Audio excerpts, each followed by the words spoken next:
na nossa série de mensagens intitulada aqui O Discurso do Rei, onde nós estamos estudando paulatinamente o Sermão do Monte, um momento, um trecho e um texto extremamente importante e rico para a vida da igreja. Então nós vamos retomar a nossa jornada aqui hoje nestes versos. E no último domingo que nós tivemos o sermão aqui do Discurso do Rei, quem foi o pregador foi o presbítero Rodrigo, que trouxe para nós uma orientação muito valiosa. Nós somos conduzidos por ele através da palavra do Senhor para não vivermos uma vida de aparências. Rodrigo nos alertou sobre o perigo da vida da hipocrisia. O perigo de caminharmos segundo as percepções, segundo as aparências, parecendo-se com aquilo que não somos, apresentando o interesse do coração em ser visto, acima de tudo. E isso deve ser algo que deve estar diante dos nossos olhos, irmãos. O tempo inteiro nós precisamos lutar contra este desejo de desejarmos sermos vistos pelos outros. Que as nossas obras não sejam feitas simplesmente para que nós possamos nos gloriar nelas, para que nós possamos apresentar a nossa vida de santidade ou piedade com o interesse de que os outros reconheçam que somos santos. Veja só, este é o cuidado que nós precisamos ter aqui. Não vivermos de uma vida de aparências, mas uma vida de autenticidade. Esse é o chamado de Deus para nós. E Rodrigo nos lembrou muito bem disso. Mas é interessante pontuar para vocês que o capítulo 6 do Sermão do Monte, os trechos que o presbítero Rodrigo pregou e o texto que eu vou pegar hoje, estão conectados com uma grande máxima. Jesus, depois de ter construído todo o seu pontapé inicial no Sermão do Monte, no capítulo 5, no capítulo 6 ele estabelece o princípio pelo qual nós devemos ser alinhados ao coração de Deus. Veja que neste momento, neste capítulo 6, nós entendemos então a relação do crente, o discípulo, o servo de Deus, aquele que pertence ao reino de Deus, se relacionando prontamente com este Deus, com este Senhor, com este Rei, que é Rei sobre a sua vida. Veja então que Jesus então abordou, primeiro aspecto, a vida de piedade, a relação que nós temos com o Senhor, diante do Senhor, mas que também se expressa diante dos homens. Eis então o perigo para que nós não possamos cair na tentação de viver uma vida para os demais irmãos, para as pessoas nos verem, mas sim que nós estamos vivendo uma vida de autenticidade diante do Senhor. Já nesse segundo aspecto, nestes versos que vamos ler aqui hoje, Jesus vai abordar a relação do crente, do discípulo, com o Senhor, mas com relação às coisas da vida material. Ou seja, Jesus vai tratar aqui sobre o alimento, Jesus vai tratar aqui sobre os tesouros, Jesus vai tratar aqui sobre as finanças, sobre uma construção de uma vida que a maioria de nós vive aqui. Ou seja, qual deve ser a relação do discípulo de Jesus, de um cidadão do reino de Deus, de alguém que ama o Senhor, lidando com as coisas da vida? E é por isso então que Jesus vai dos versos 19 a 34 fazer essa grande construção, nos lembrando daquilo que nós precisamos ter cautela. Irmãos, a vida do crente, ela é vista então por Jesus como um todo. Veja, nós é que somos aqueles que fazem separações na vida dos homens. Nós fazemos compartimentos na nossa vida. Então esta aqui é a minha vida espiritual, esta aqui é a minha vida profissional, esta aqui é a minha vida estudantil, esta aqui é a minha vida relacional, e nós vamos dividindo o nosso ser em vários departamentos. Veja, em termos didáticos, isso faz sentido. É interessante que a gente pense a vida em alguns departamentos para que a gente se guie. No entanto, nós precisamos entender que o ser humano, nós somos um ser inteiro, não compartilhado, não fragmentado.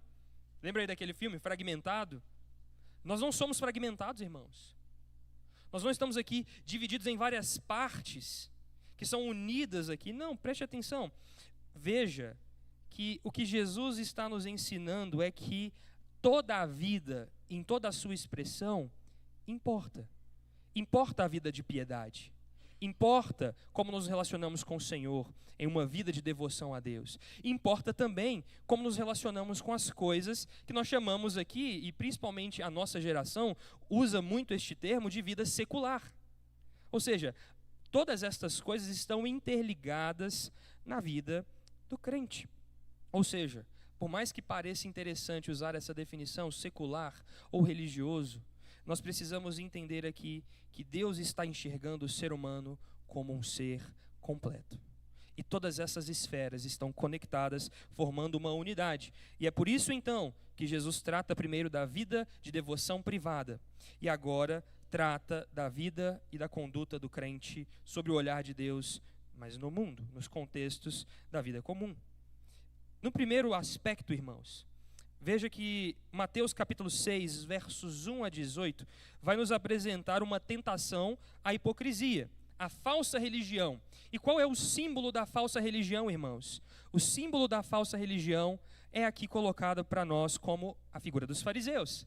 É por isso que Jesus, no capítulo 6, nos primeiros versos, vai dizer que os fariseus é que gostam de subir às praças e serem vistos pelos homens. É eles que gostam de fazer orações diante de todos, para que todos vejam a sua piedade. Por um outro lado, Jesus também contrasta para nós um aspecto e uma tentação, além da hipocrisia, que já é uma tentação para todos nós, uma outra tentação. E a figura que Jesus utiliza aqui para se referir a esta outra tentação é a figura dos gentios, que estão preocupados excessivamente com o que hão de comer, beber, como vão se vestir. Estão ansiosos, porque não tem quem zele por eles, a menos que eles façam tudo o que for necessário diante das suas inúmeras divindades, clamando por dinheiro para a divindade do dinheiro, clamando por comida para a divindade da comida, e por aí segue. Veja então que a figura dos gentios, dos pagãos, é colocada aqui por Jesus como um outro perigo para nós.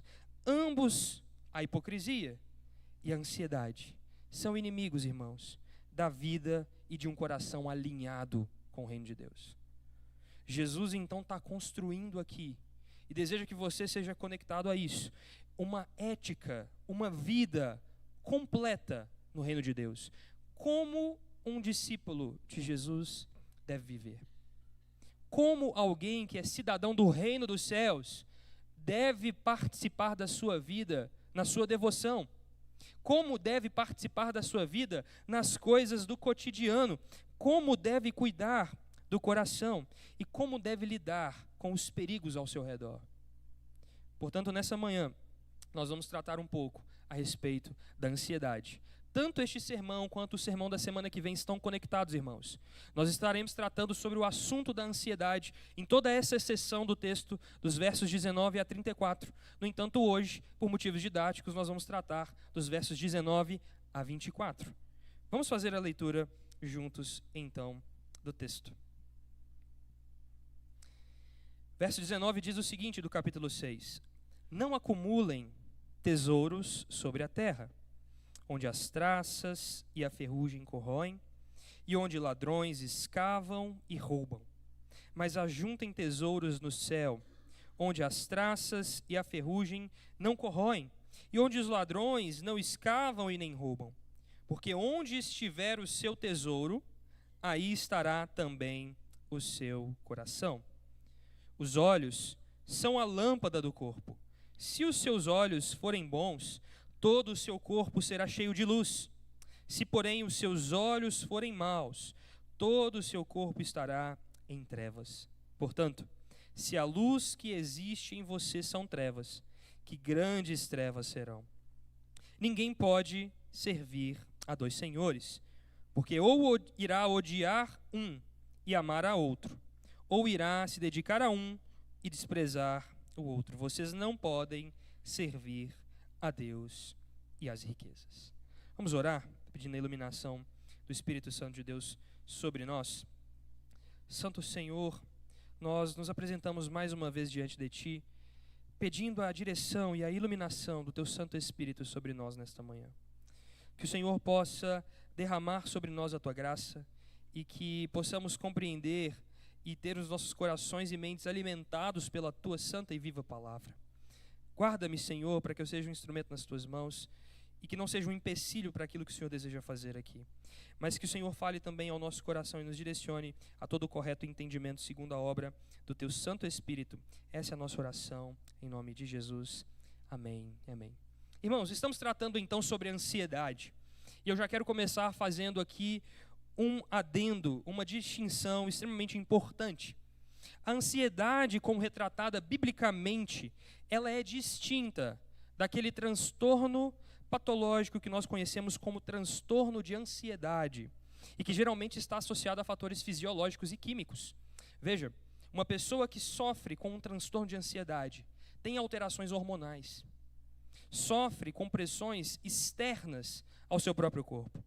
Esta pessoa precisa sim ser acompanhada medicamente, com médicos. Precisa sim ser acompanhada em seus tratamentos pelos terapeutas, por aqueles profissionais que, graças a Deus, Deus levanta em nosso meio para cuidar do povo de Deus e conduzir o seu povo naquilo que é necessário. É preciso dizer isso aqui. No entanto, independentemente se nós estamos tratando aqui da ansiedade em termos clínicos, mas da ansiedade em termos bíblicos, todos esses aspectos que são comuns partilham de um mesmo ponto fundamental, irmãos. Nós só sofremos, seja com os transtornos, ou seja com uma ansiedade do coração, por conta da queda. De fato, o pecado corrompeu o mundo. E de fato trouxe todo tipo de mazela que nós experimentamos. Sejam elas emocionais ou físicas. Ficamos doentes, irmãos, porque colhemos frutos do pecado no mundo. De fato, isso é uma expressão real. Mas nós precisamos pedir a Deus graça, sempre, todas as vezes, e amor, para nós abordarmos assuntos que são extremamente importantes e que se misturam muitas vezes na mente e no coração de muitos de nós. Você precisa pedir a Deus graça se você está sofrendo com transtornos de ansiedade aqui. Você sabe o que é isso? Muitas pessoas, irmãos, não têm conhecimento, mas minha esposa, sendo médica, recebe diariamente na UPA várias pessoas que chegam ali com palpitações, taquicardia, suando muito, vários outros sintomas que eu não vou saber descrever aqui, mas que são sintomas que podem parecer até um sintoma de um infarto. Isso nada mais é do que uma crise de ansiedade que tomou conta do coração daquela pessoa, tomou conta do corpo daquela pessoa. E todos nós precisamos ter cautela, graça e amor para lidarmos com os nossos irmãos que porventura podem sofrer com isso. Precisamos pedir a Deus graça para sermos bons conselheiros na palavra de Deus, para orientar os nossos irmãos, até mesmo buscando a ajuda necessária. Por isso, nós entendemos isso aqui na nossa igreja e zelamos muito por isso. Por isso, então, eu quero fazer essa distinção aqui. E nós precisamos, corretamente, entender que, independente deste contexto, ainda que muitos possam sofrer com estes sintomas, ainda que nós possamos às vezes ter dificuldades em diversas áreas, infelizmente, tudo isso vem como consequência da entrada do pecado no mundo. E de fato, irmãos, por conta disso, nós sofremos de diversas maneiras. Mas existe uma boa notícia. Da mesma maneira que isto é verdade, a obra de Deus em Jesus Cristo nos conduz também ao cuidado, à cura do coração nas diversas questões da vida e em todos os aspectos da vida humana. Lembra que nós não somos, então, fragmentados, nós somos uma unidade. Portanto, este cuidado também da palavra de Deus e da obra de Jesus se estende não só sobre a nossa vida espiritual, mas também sobre a nossa vida física, sobre as nossas emoções. E o que nós desejamos aqui, o que nós cremos aqui na nossa comunidade, é que de fato a extensão do reino de Deus se propaga através das nossas emoções também, através de um alinhamento do nosso coração e através dos tratamentos necessários daquilo que Deus nos proporciona para vivermos uma vida por inteiro diante do Senhor. É importante que você entenda isso. É importante que nós possamos lidar com isso de maneira madura, pastoralmente amadurecida, para cuidarmos e recebermos aqueles que estão passando por dificuldades e sofrimentos. Mas entendendo que, de fato, o Evangelho, irmãos, é a resposta para todo sofrimento humano. O Evangelho de Jesus é a resposta para todo tipo de mazela que nós enfrentamos. E veja, aqui eu não estou falando de tirarmos os sintomas ou curarmos uma doença, ainda que isso seja feito, ou ainda que isso não seja feito, o Evangelho continua sendo a resposta de Deus. O reino de Deus continua sendo manifesto entre nós, trazendo sobre nós vida e vida verdadeira. Então, se você, porventura, está aqui hoje, nessa manhã, e sofre com isso, meu querido, eu quero te dizer, o Senhor não te desamparou. Você não está só. Você não está sozinho. O Senhor nunca e jamais esteve, nem jamais estará alheio ao seu sofrimento. E esta garantia nós temos, não porque eu estou fazendo aqui, não por qualquer homem ter dito isso, mas porque o próprio Senhor diz isso em sua palavra, quando o texto de Hebreus, capítulo 4, versos 15 a 16, nos diz: porque nós não temos um sumo sacerdote que não possa se compadecer das nossas fraquezas. Pelo contrário, ele foi tentado em todas as coisas, à nossa semelhança, mas sem pecado. Portanto, aproximemo-nos do trono da graça com confiança, a fim de recebermos misericórdia e encontrarmos graça e ajuda em momento oportuno.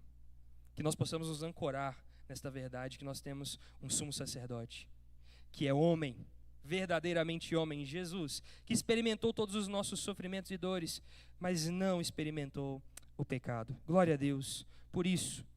Mas tratando a respeito do texto em que Jesus nos orienta nesta manhã, Jesus vai falar ainda mais sobre o perigo da ansiedade, irmãos. O perigo dos nossos corações serem conduzidos pela ansiedade. E ele fará isso através de 3 ilustrações interessantíssimas. A primeira delas, Jesus falará sobre 2 tesouros. Jesus depois falará sobre 2 olhos. E Jesus, por último, falará sobre 2 senhores. Todas essas 3 ilustrações mostram para nós os perigos de viver uma vida de ansiedade. Os perigos de viver uma vida distante daquilo que é o propósito do reino de Deus. Os perigos de caminharmos alheios àquilo que Deus tem para nós e para o seu povo, como um povo do reino de Deus. Se você olhar comigo os versos 19 e 21 novamente, Jesus falará então sobre os 2 tesouros. Não acumulem tesouros sobre a terra, onde as traças e a ferrugem corroem, e onde os ladrões escavam e roubam, mas ajuntem tesouros no céu, onde as traças e a ferrugem não corroem, onde os ladrões não escavam e nem roubam, porque onde estiver o seu tesouro, aí estará também o seu coração. Tenho certeza que você já ouviu este texto aqui, estas passagens, diversas vezes na sua vida, na sua jornada da igreja. E é interessante, irmãos, que na maioria das vezes, nós vamos sempre associar este texto diretamente, ou melhor dizendo, estritamente, única e exclusivamente, ao contexto das finanças. É ou não é verdade? Nós sempre pensamos neste texto como Jesus alertando que nós não devemos nos apegar às coisas materiais. E isto é verdade, irmãos. O texto de fato fala para nós sobre este aspecto, mas não somente sobre este aspecto. Então o que eu quero que nesta manhã nós possamos expandir, assim como Jesus já está fazendo em todo o Sermão do Monte, ele está expandindo a nossa compreensão, aumentando cada vez mais a nossa profundidade, para ver a extensão da glória dele e também para entendermos a extensão do seu domínio, do seu reino. E é comum então pensarmos aqui que de fato Jesus está sendo extremamente didático. Queridos, Jesus é o mestre mais habilidoso que já existiu e existe. De fato, Jesus ensina de maneira como ninguém ensina. Veja só que Jesus usa da sua didática aqui para expor a primeira razão pela qual a ansiedade é um perigo ao coração do crente. E ele conduz a pensarmos sobre coisas de maior valor neste contexto. E aqui nós não poderíamos ter uma ilustração mais oportuna para nós, irmãos, principalmente quando vivemos em um mundo que cada vez mais supervaloriza as construções e os impérios individuais. O que parece, se não olharmos para as redes sociais, para os jornais no mundo, que cada um está lutando ardentemente com toda a sua vida para construir o seu império, para deixar o seu nome grande sobre a terra. Não é para isso que os grandes empresários correm todos os dias? Não é por isso que tantos e tantos de nós acordamos cedo, talvez até mesmo nos nossos contextos mais simples, nos nossos trabalhos mais cotidianos, pensando, eu quero fazer o meu melhor para que eu seja reconhecido. Talvez você não diga isso com suas palavras, mas certamente esta força está aí movendo o seu coração. Quero receber um aumento, quero ter uma posição melhor, quero ter uma promoção. Veja, estas coisas não são essencialmente ruins, irmãos. Mas o Senhor nos alerta, não sobre o preço, mas sobre o valor das coisas. E existe uma diferença para nós nesse sentido. Nós não estamos aqui olhando quantos cifrões aparecem, quantos zeros vão aparecer. Nós não estamos olhando o preço daquilo que nós fazemos, mas sim o valor.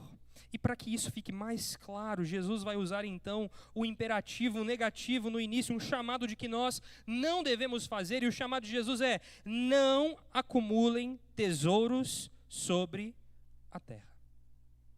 Veja, Jesus é categórico em dizer, e o tesouro, irmãos, aqui nós podemos entender como um material de importância. Não pense você aí no contexto de muito ouro acumulado, embora Jesus esteja utilizando essa ilustração aqui de um estoque, de um armazém que contém moedas preciosas. Veja, nós estamos falando aqui daquilo que é precioso, daquilo que é mais valioso. Isso é um tesouro. Porque os piratas escondiam tesouros nas histórias das crianças? Porque aquilo era valioso demais para que fosse encontrado por qualquer um.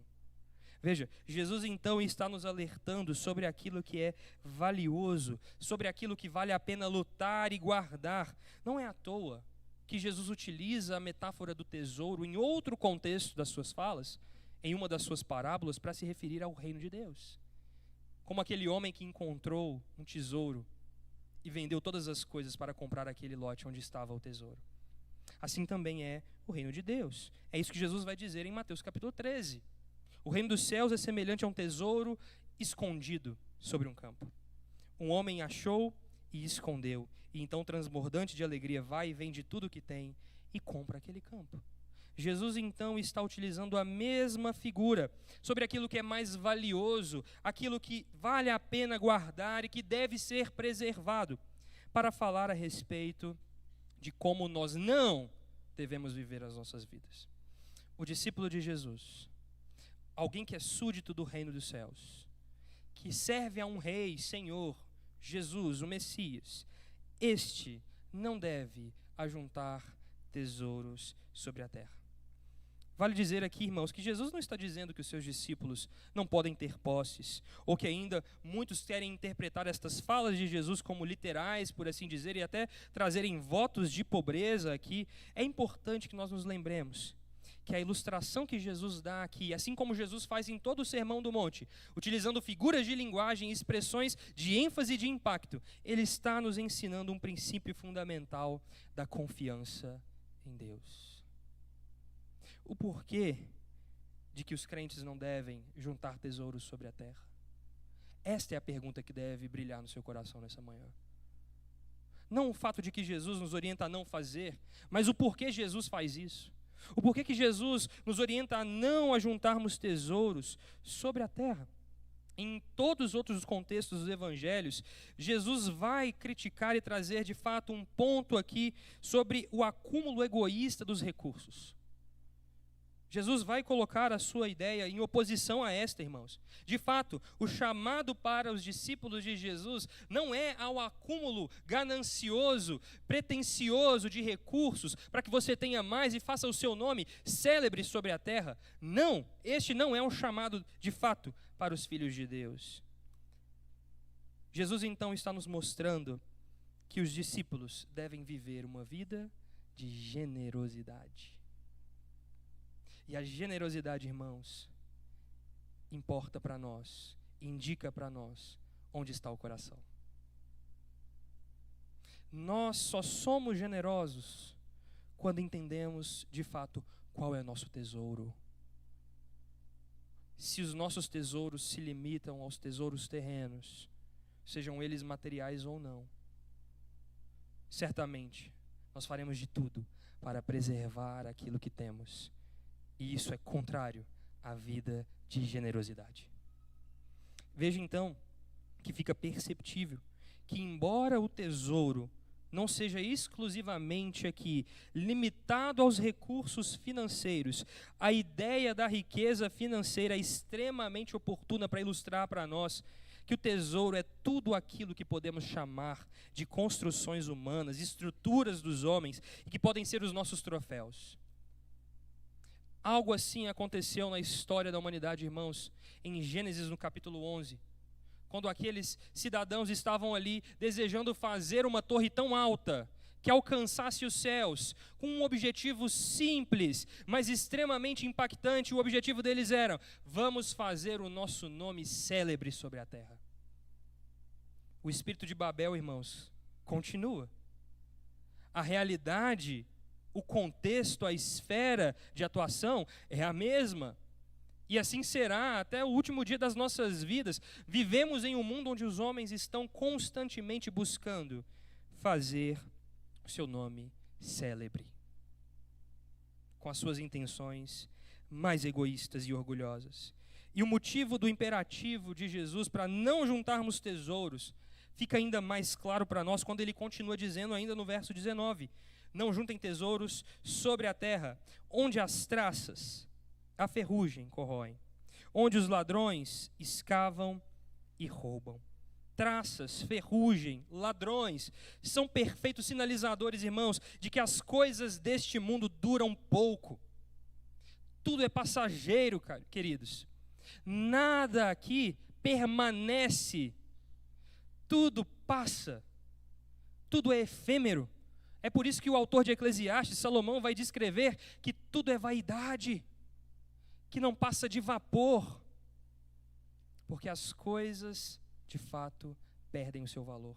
Queridos, estamos discutindo agora sobre inflação, se o nosso dinheiro vale muito ou pouco. Aqueles mais velhos aqui experimentaram no Brasil, em um momento da história, uma oportunidade, uma possibilidade de ver que apenas em um dia, de manhã, o seu dinheiro tinha um valor. No final do dia, ele tinha outro valor. Veja, isso mostra para nós, de uma maneira muito simples, como as coisas deste mundo mudam. Como tudo pode passar de maneira muito clara. Fica claro para nós, irmãos, que nós às vezes dizemos ao nosso coração de maneira ingênua que nós queremos preservar estas coisas, sabendo que elas passarão. Muitas vezes nós gostamos de preservar não só recursos financeiros ou materiais, mas momentos.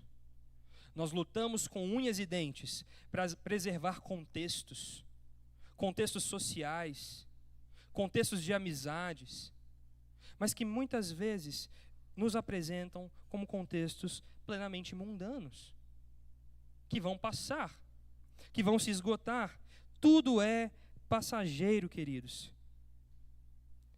Não é assim que nós vivemos as nossas vidas? Quantas vezes você já se perguntou o porquê que você levanta cedo todos os dias para repetir todas as coisas, dia após dia, uma vez após a outra? E nós dizemos assim ao nosso coração: não, quando eu estiver de férias, não, quando eu conseguir aquela promoção, ou quando eu conseguir aquele valor de salário, ou não, quando eu morar naquele lugar, naquele bairro A ou B, quando eu tiver aquele carro ou aquela casa, quando eu estiver com o meu diploma de mestre, de doutor, o que seja, irmãos, nós estamos dizendo ao nosso coração que as coisas mudam. E o mais interessante é que quando nós adquirimos essas coisas, com a graça de Deus, quando você de fato recebe uma bênção de Deus e recebe o seu carro, por exemplo, ou a sua casa, ou aquilo que você sempre almejou, ou morar naquele bairro, ou ter aquele carro, ou construir a sua família, não importa o que seja, quando você chega diante deste cenário, irmãos, você percebe então que o seu coração estava desejando e protegendo aquilo com unhas e dentes, e quando aquilo chega como uma bolha de sabão, estoura. E aí você percebe que tudo é passageiro. Se o seu coração estiver nestas coisas, por melhores que elas sejam, por mais interessantes que sejam, ainda que seja bom, irmãos, termos família, ainda que seja bom, irmãos, adquirirmos e termos bens, mas se o nosso coração estiver nestas coisas, nós nunca experimentaremos a suficiência do reino de Deus. Porque sempre será: quando eu chegar lá, quando eu tiver isto ou aquilo, aí então desfrutarei destas coisas. Nós buscamos por algo, irmãos, que sempre se esvai, alegrias que nunca são completas, e é justamente estas coisas que as traças, a ferrugem e os ladrões consomem. É justamente estas coisas que roubam, que tiram o nosso coração. Nós vemos a ferrugem corroendo os nossos carros, as nossas moedas. Nós vemos os ladrões roubando o nosso tempo, a nossa força, o nosso amor. Irmãos, o tempo inteiro nós percebemos que isto vai muito além das riquezas materiais. Vai muito além da quantidade de dígitos que temos em nossa conta. Se o nosso coração estiver nessas coisas, nós andaremos ansiosos e frustrados. Ansiosos aguardando por algo que nunca chega. Frustrados porque pensamos que a nossa satisfação se encontra nos tesouros da terra. Irmãos, este não é um bom lugar. Não é assim que as pessoas vivem a vida ao nosso redor. Não é assim que nós entramos nas redes sociais e vemos as pessoas fabricando momentos, buscando por algo que não existe, emoções ou sensações, até pessoas. Irmãos, tudo isso passa, e é por isso então que Jesus diz aos seus discípulos, diz a mim e a você nesta manhã, o que ele continua dizendo aí nos versos que lemos: mas ajuntem tesouros no céu, onde as traças e a ferrugem não corroem, onde os ladrões não escavam e nem roubam. Veja, a palavra de Jesus é clara para nós. Há um lugar aqui, irmãos, que fica fora deste contexto presente, aonde a traça, a ferrugem, os ladrões ou qualquer tipo de influência não tem o poder de consumir. Nem mesmo a morte, irmãos, tem o poder de roubar aquilo que é eterno. Paulo vai nos dizer isso em 2 Coríntios capítulo 4, quando ele diz: a nossa leve e momentânea tribulação produz para nós um eterno peso de glória, acima de toda a comparação, na medida em que não olhamos para as coisas que se veem, mas para as que não se veem, porque as coisas que se veem são temporais, mas as que não se veem são eternas.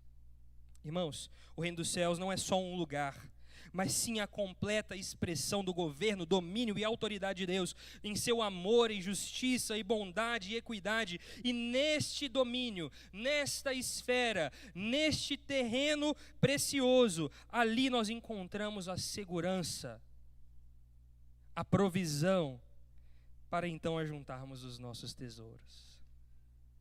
Nossos tesouros não estão em um lugar que se esvai. E aqui vale dizer o seguinte: muitos teólogos então perguntam-se o que seriam os tesouros que Jesus está se referindo aqui. Que elementos seriam estes chamados de tesouros no reino dos céus? Veja só que nós podemos pensar aqui o seguinte, irmãos: toda a verdadeira obra de justiça que vem, que é produzida por uma fé verdadeira e genuína, é sim um desses tesouros. Veja só o que Jesus vai dizer em Mateus capítulo 5, verso 20: porque se eu afirmo a vocês que se a justiça de vocês não excederem muito a justiça, os escribas e fariseus jamais entrarão no reino dos céus.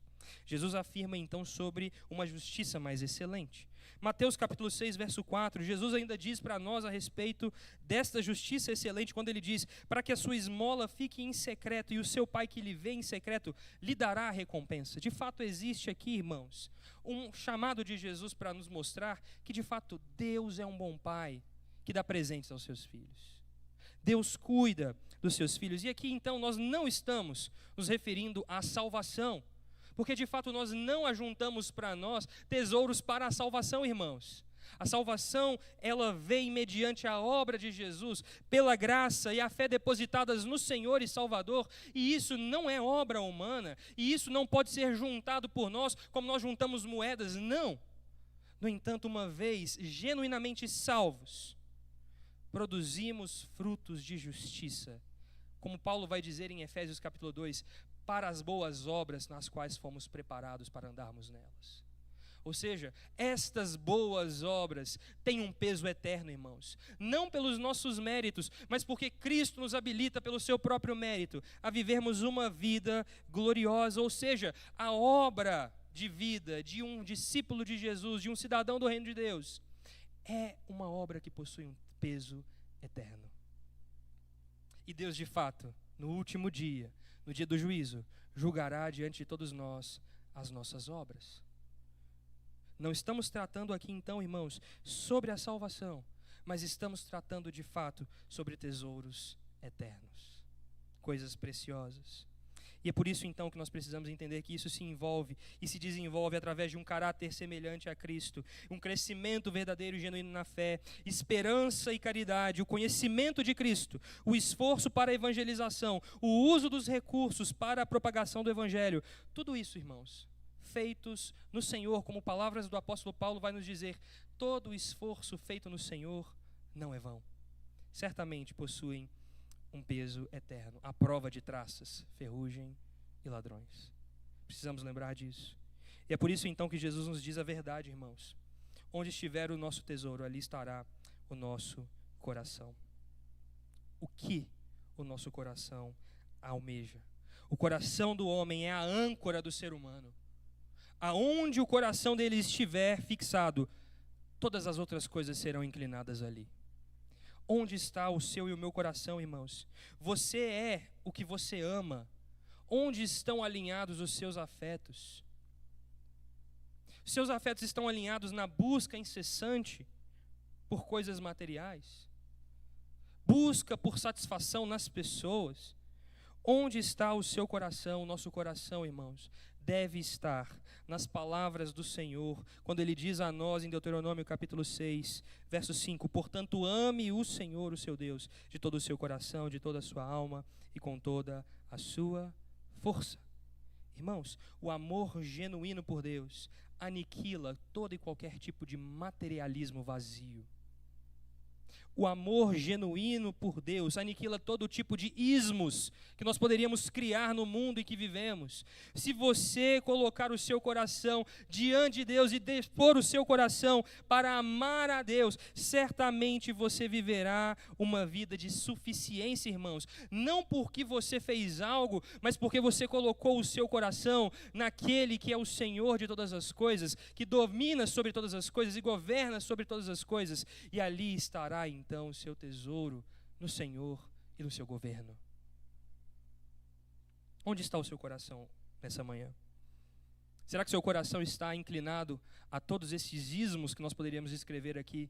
E por isso o seu coração anda ansioso. Ansioso porque ainda não alcançou a promoção. Ansioso porque ainda não arrumou um emprego. Ansioso porque não completou a faculdade. Ansioso porque ainda não se casou. Ansioso porque ainda não teve filhos. Ansioso porque ainda falta algo. Mas, irmãos, veja que vivendo a vida diante de Deus, amando a Deus, você já tem tudo. Onde está o seu coração? E é por isso que Jesus nos orienta depois sobre os dois olhos. Os olhos são a lâmpada do corpo. Se os seus olhos forem bons, todo o seu corpo será cheio de luz. Se, porém, os seus olhos forem maus, todo o seu corpo estará em trevas. Veja, portanto, se a luz que existe em você são trevas, que grandes trevas serão. A segunda ilustração dada por Jesus aqui, irmãos, é a que nós vamos chamar aqui de dois olhos. E aqui a maioria de nós às vezes fica confuso, porque logo pensamos ou somos levados a pensar que Jesus está tratando aqui de um elemento de pureza no meio entre um discurso sobre coisas materiais. Principalmente porque lemos a mesma expressão que Jesus vai utilizar sobre os olhos em Mateus capítulo 5, quando Jesus lá de fato estava se referindo sobre pureza, sobre santidade. No entanto, é interessante dizer que o princípio utilizado aqui por Jesus fala para nós também a respeito do mesmo perigo, de uma vida de ansiedade. Quando Jesus diz que os olhos são a lâmpada do corpo, ele estabelece a proposição de que nós vemos as coisas, e a forma pela qual nós vemos as coisas ou enxergamos as coisas, dita como será a nossa própria vida. Uma vez que Jesus está dizendo isso, ele está falando em consonância com o princípio anterior. Onde estiver o seu tesouro, ali estará o seu coração. Se os seus olhos forem bons, o seu corpo inteiro será bom. Veja então que a conexão de Jesus aqui, em uma estrutura mais básica, como a iluminação de uma casa, os olhos, nessa expressão como se fossem janelas, que iluminam, que permitem que a luz entre dentro de todo o corpo. Isso é interessante. que faz com que toda a luz preencha o espaço, e assim todas as trevas se vão. Da mesma maneira, Jesus aqui está estabelecendo um princípio claro de como nós devemos conduzir a nossa vida. A forma pela qual nós vemos as coisas mostra para nós, enfatiza para nós qual é o princípio de lealdade que nos governa. Somos conduzidos, irmãos, pelos princípios do reino de Deus, ou somos conduzidos pelos princípios de um mundo de trevas? Os nossos olhos são olhos bons ou maus? É interessante que no Antigo Testamento nós podemos ainda encontrar a estrutura dos olhos sendo associada também a uma estrutura de contexto financeiro. Veja só o que é interessante que Eclesiastes capítulo 2 vai nos dizer: tudo aquilo que os meus olhos desejaram eu não lhes neguei, nem privei o meu coração de alegria alguma, pois me alegrava com todas as minhas fadigas, e com isso era recompensa por todas elas. Não é incomum, então, no Antigo Testamento encontrarmos os olhos como referências das inclinações do coração. Não é à toa que Salomão também utiliza no texto de Provérbios a estrutura dos olhos, que são olhos de ganância, que desejam e buscam estruturas materiais. Da mesma maneira, então, Jesus, tendo tudo isso em mente, fala para nós que os olhos de fato conduzem o coração, irmãos. É por isso então que Jesus fala: tenham olhos bons, sadios, que desejam contemplar a luz do Rei e do seu reino. E é por isso que ele continua ainda no verso 22, dizendo: se os seus olhos forem bons, todo o seu corpo será cheio de luz. A expressão bons aqui pode ser traduzida como sadio. E melhor, ela vem de uma raiz grega que apresenta para nós um conceito de singularidade, ou seja, especificidade. São olhos que estão direcionados a um só lugar, a uma só direção. Com isso, irmãos, nós podemos entender o seguinte: o princípio para uma vida longe da ansiedade aqui é estarmos com o coração e com olhos íntegros diante do Senhor, fixos em uma só direção. Nós não olhamos para as demais coisas que se movimentam ao nosso redor, mas os nossos olhos estão fixos no Senhor, no verdadeiro Rei, naquele que exerce o seu governo e o seu domínio de maneira gloriosa, justa, bondosa, e que estende sobre nós a sua provisão. Por isso, uma vez que os nossos olhos estiverem fixos no Senhor, meu irmão, minha irmã, se os seus olhos estiverem fixos no Senhor, entendendo que o Senhor é quem apresenta provisão para a vida do discípulo, é o Senhor que sustenta todas as coisas, é no Senhor que deve estar o nosso coração, porque Ele mesmo é o nosso tesouro. São os nossos olhos que devem fixar ao Senhor e ver a glória de Deus. Assim, irmãos, nós viveremos uma vida de fato distante da ansiedade, longe da ansiedade que faz com que contemplemos única e exclusivamente as nossas necessidades. A ansiedade faz com que as nossas necessidades sem provisão, os desafios, as batalhas, os montes e vales aqui, tenham toda a atenção do nosso coração. E quando nossos olhos estiverem fixos no Senhor, nós então contemplaremos a sua provisão, porque tudo o que nós precisamos, Ele de fato é. E por fim, Jesus fala então sobre os dois senhores. Veja comigo o verso de número 24, quando ele diz: ninguém pode servir a dois senhores, porque ou irá odiar um e amar o outro, ou irá se dedicar a um e desprezar o outro. Vocês não podem servir a Deus e às riquezas. Por fim, irmãos, a última ilustração de Jesus, agora de maneira ainda mais clara. É interessante que Jesus, como um bom mestre didático, ele constrói as suas ideias e os seus argumentos de uma maneira crescente. Veja que as ilustrações que Jesus vem dando sobre o tópico que ele está tratando aqui vão aumentando, trazendo ainda mais clareza ao nosso coração, ao ponto que chega aqui então no clímax. O ponto aqui aonde Jesus quer que o nosso coração esteja fixado. A nossa vida precisa ser uma vida de integridade e lealdade ao Rei e ao reino de Deus, porque neste lugar, com a suficiência de Deus, com a provisão de Deus, a ansiedade não encontrará lugar em nosso coração, irmãos. Por que é que andamos então ansiosos? Porque na maioria das vezes, os nossos tesouros estão em lugares errados. Porque muitas vezes os nossos olhos estão nos lugares errados. E certamente a nossa lealdade e a nossa integridade está também no lugar errado.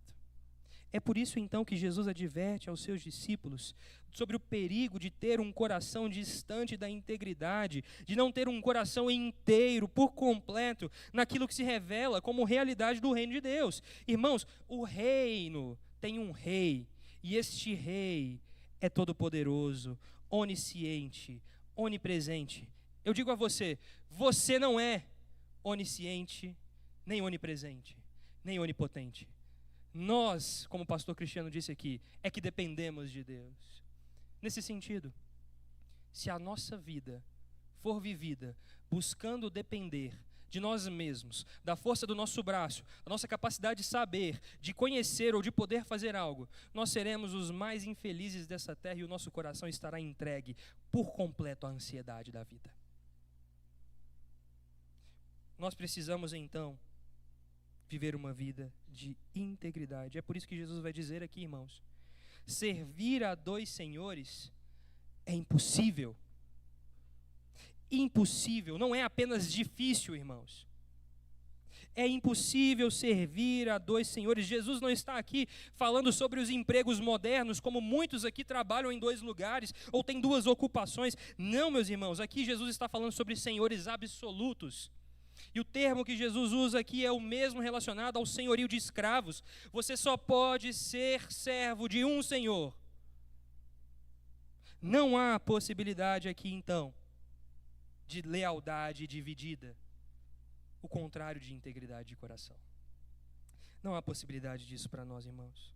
Porque um empregado pode até dividir o seu tempo entre dois empregos. Mas um escravo pertence ao seu senhor exclusivamente e não pode obedecer a dois senhores. Jesus então usa expressões como amar e odiar, como expressões de prioridade. Irmãos, aqui não pode significar outra coisa senão preferir menos o outro, amar mais o um do que o outro. E este contexto já é uma expressão de um coração dividido. O Senhor não tem para nós a expressão de um coração dividido. O Senhor tem para nós uma expressão de um coração íntegro. É por isso que as palavras de Jesus, então, no final, é dizendo: vocês não podem servir a Deus e às riquezas. E o termo que Jesus usa na sua língua original é o termo utilizado em muitas versões bíblicas como mamon, uma expressão de uma certa divindade que era responsável pelos recursos financeiros, mas não só sobre os recursos financeiros, mas uma expressão clara daquilo que se confia, aonde você coloca a sua confiança. Mamon se tornou um símbolo claro da expressão dos bens materiais e da riqueza humana, mas precisamente se torna um símbolo claro do lugar onde você deposita a sua confiança. Irmãos, onde está a sua confiança? Eu pergunto isso para mim nesta manhã e pergunto a você: onde está a sua confiança? Não pode haver em nossos corações falta, não pode haver em nossos corações uma necessidade de se entregar plenamente às coisas deste mundo. Talvez você se pergunte assim: o que eu vou comer? Como é que eu vou pagar isso? E se eu perder o meu padrão de vida? E se eu perder a casa que eu moro? Será que seu coração está assolado pelas angústias da vida? Será que seu coração está sendo tentado por esta figura chamada Mamon? Onde você deposita a sua confiança? É no seu trabalho, irmão? É nos seus bens? É na expectativa de viver uma vida no futuro? De uma viagem que você ainda não fez? Tudo isso enche o nosso coração de entulho. E a nossa alma fica então angustiada, distante da provisão daquele que é o verdadeiro rei e seu reino. A ansiedade, irmãos, é um mal terrível do coração caído. que busca naquilo que lhe parece melhor e mais duradouro, mais iluminado, a fonte de toda a sua segurança, de toda a sua certeza. A ansiedade e a hipocrisia não estão distantes uma das outras, como nós pensamos. Não para Deus. Porque o hipócrita se preocupa em ser visto, enquanto o ansioso se preocupa simplesmente com todas as suas próprias necessidades. Nenhum deles compreendeu, irmãos, o ponto central da graça de Deus e da provisão de Deus em seu reino. Por isso eu quero lembrar você de que o texto de Provérbios capítulo 12 vai dizer o seguinte: a ansiedade no coração pode abater alguém, mas uma boa palavra traz alegria. E eis aqui a boa palavra para você, meu irmão. Nós não estamos desamparados na vida. Nós não estamos sozinhos nesta jornada. Nós temos um rei e o seu nome é Jesus Cristo. E ele senta-se sobre um trono sublime, e ele distribui a sua provisão sobre o seu povo, e não faz com que falte nada para aqueles corações necessitados, porque tudo o que nós precisamos ele já é. Tudo o que você precisa, Ele já fez. Tudo o que nós necessitamos se encontra em Jesus. E por isso eu afirmo a vocês, e quero terminar com esta palavra aqui: se nós então entendemos que em Jesus temos todas as coisas, nós devemos nos aproximar com confiança do trono da graça, depositando diante do Senhor as nossas preocupações, as nossas ansiedades, as nossas necessidades. E você deve afirmar isso a você hoje, e amanhã, e depois de amanhã, e todos os dias assim. Todas as vezes que o seu coração se angustiar, ansioso, dobre os seus joelhos onde estiver e diga a verdade de que Cristo reina. Isso basta. Leve os seus pensamentos cativos ao Senhor, tudo pertence a Ele, e Deus é um bom pai, irmão, que dá bons presentes aos seus filhos. Se um filho pede a um pai pão, daria a ele pedras no lugar? Portanto, então, deposite a sua confiança no Senhor. E certamente na próxima semana continuaremos vendo como de fato podemos aplicar esta verdade em nossa vida, lutando contra a ansiedade. Vamos orar. Santo Deus e eterno Pai, graças te damos, Senhor, pela tua bondade, pela tua misericórdia, pelo teu amor fiel. Que o Senhor nos conduza nessa manhã e em toda a nossa vida, Senhor, a não termos um coração que está centralizado nas coisas deste mundo, a não termos, Pai, tesouros sobre essa terra, coisas que chamam a nossa atenção, que nós damos a nossa vida.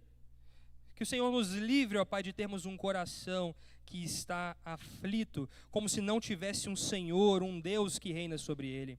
Nós não estamos desamparados, antes estamos seguros na provisão do Senhor, e por isso eu te peço, ó Pai, que o Senhor dê a mim e aos meus irmãos aqui toda a provisão necessária para que não vivam caindo em tentação de viver uma vida em ansiedade, ó Pai. Livra-nos, ó Senhor, das preocupações desta vida, não simplesmente com as resoluções delas, mas porque entendemos que tudo o que precisamos, independentemente se as coisas mudam ou não, se encontra no Senhor Jesus, e nele nós temos toda a satisfação do nosso coração. Que os nossos olhos sejam bons, ó Senhor. Que nossos olhos estejam fixos, firmados no autor e consumador da nossa fé. E que assim o seu nome, ó Pai, seja glorificado em nós. É a nossa oração, o nosso pedido. Em nome de Jesus. Amém. Amém. Que o grande amor de Deus, o nosso Pai, a graça salvadora de Jesus, a comunhão e a direção do Espírito Santo seja com todo o povo do Senhor, hoje, aqui e para sempre. Amém.